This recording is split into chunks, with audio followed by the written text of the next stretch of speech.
नमस्कार विद्यार्थी मित्रांनो, कसे आहात? मजेत ना? शुभदा विद्यालय यूट्यूब चॅनलमध्ये आपलं सहर्ष स्वागत आहे.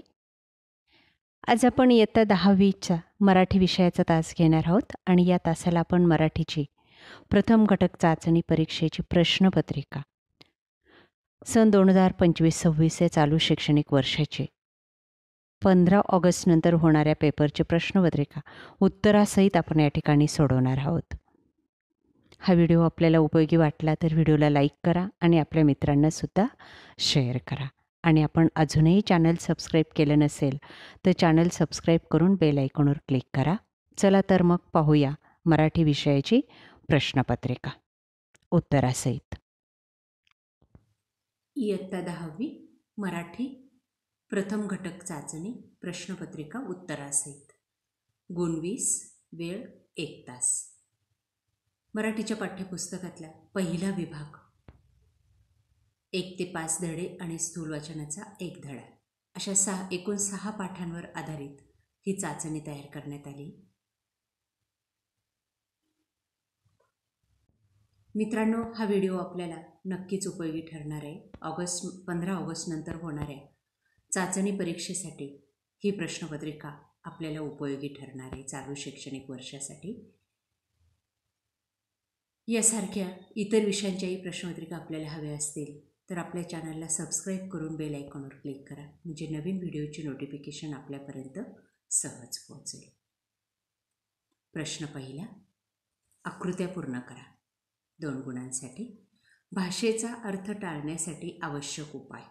या सर्व प्रश्नांची उत्तरं आपल्या वहीत व्यवस्थित लिहून ठेवा, म्हणजे आपल्याला परीक्षेमध्ये पैकीच्या पैकी गुण मिळवायला मदत होईल. दुसरा प्रश्न आहे, मराठी भाषेची श्रीमंती. मराठी ढंगाचे शब्दप्रयोग आणि एका शब्दाच्या अनेक अर्थछटा. तिसरं आहे, शब्दांची उत्पत्ती शोधण्याचे फायदे. 4 फायदे आपल्याला लिहायचे. पहिला, भाषेतील गंमत जाणून घेता येते. दुसरा, खूप नवीन माहिती मिळते. 3, आपल्याकडून भाषिक चुका होत नाही. आणि 4, शब्द मनात पक्का रुजतो. प्रश्न चौथा, चौकटी पूर्ण करा. मराठी भाषेची खास शैली, वाक्प्रचार. शब्दांचा अर्थ जाणून घेण्याचे साधन म्हणजे शब्दकोश. प्रश्न दुसरा बघा, आकृत्या पूर्ण करा. 2 गुणांसाठी. 1, संत रामदासांनी विचार करून करायला सांगितलेल्या गोष्टी. 3 गोष्टी आपल्याला सांगायच्या आहेत. 1, अपकीर्ती सांडावी. दुसरी, सतकीर्ती वाढवावी. आणि तिसरी, सत्याची वाढ दृढ धरावी. त्यानंतर दुसरा, पुण्यमार्ग सोडू नये. कधीही करू नयेत अशा गोष्टी. कुणावरही आपलं ओझं लादू नये, पैच लावू नये, असत्याचा अभिमान बाळगू नये. पुढचा प्रश्न, कोणती दक्षता घ्यावी? आकस, आळसात सुख मानू नये, परपीडा करू नये, सत्यमार्ग सोडू नये.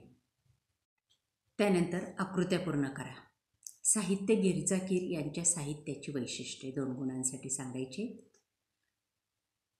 कथा, माणुसकीचे दर्शन घडते, वाचकांना ती खिळवून ठेवते आणि वास्तववादी चित्रणावर भर देते.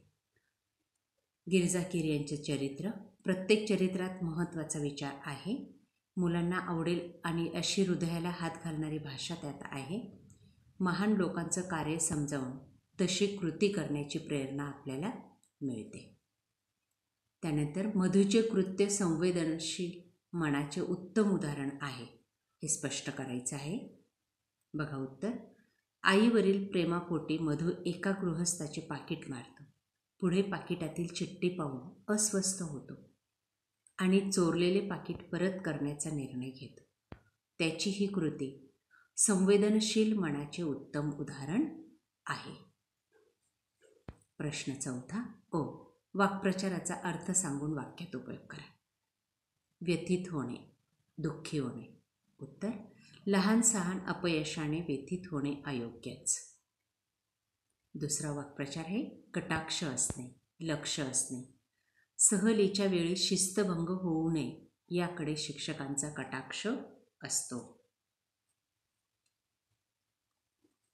त्यानंतर ब भाग, तुम्हाला आठवत असलेला किंवा तुमच्या आईबापांनी सांगितलेला तुमच्या लहानपणीचा एखादा प्रसंग.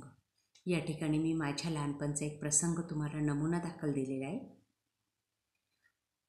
तुम्ही तसाच एखादा प्रसंग लिहायचा आहे आणि दिलेले 2 गुण मिळवायचे. नसेल लिहायला जमत तर हेच उत्तर व्यवस्थित लक्षात ठेवा आणि हाच आपला लहानपणीचा प्रसंग समजून तो पेपरमध्ये लिहून 2 गुण मिळवा. अशा प्रकारे विद्यार्थी मित्रांनो, आज आपण इयत्ता 10वीची प्रथम घटक चाचणी परीक्षेची सन 2025-26ची प्रश्नपत्रिका आपण या ठिकाणी उत्तरासहित सोडवलेली. आपल्याला ही प्रश्नपत्रिका नक्कीच उपयोगी ठरणारी. यासारख्या इतर विषयांच्या प्रश्नपत्रिका पाहण्यासाठी आपल्या चॅनलला सबस्क्राईब करून बेल आयकॉनवर क्लिक करा. आपल्याला व्हिडिओ उपयोगी वाटला असेल तर व्हिडिओला लाईक करा आणि आपल्या मित्रांनासुद्धा शेअर करा. आपल्याला यानंतर कोणत्या विषयाची प्रश्नपत्रिका हवी ते सुद्धा कमेंट करून सांगा. थँक्यू.